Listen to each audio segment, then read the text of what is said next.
menggunakan hijab atau jilbab.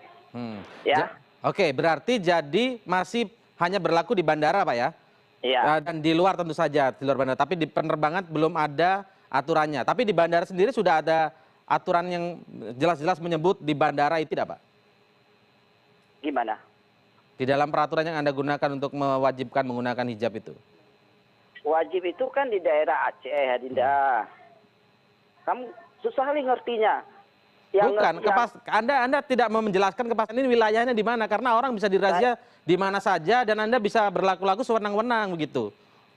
Kamu nggak ngerti hukum, kamu belum mengerti mana hukum Islam, mana hukum Apa maksud Anda tidak mengatakan belum mengerti hukum? Jadi Anda menuding lagi. Anda jawab saja pertanyaan saya begitu, Pak. Kalau misalnya Anda keberatan, baik, rupanya tidak ingin berlanjut menjelaskan dari Bupati Aceh, Pak Ali Mawardi begitu ya. Kita akan lanjutkan lain kali. Baik.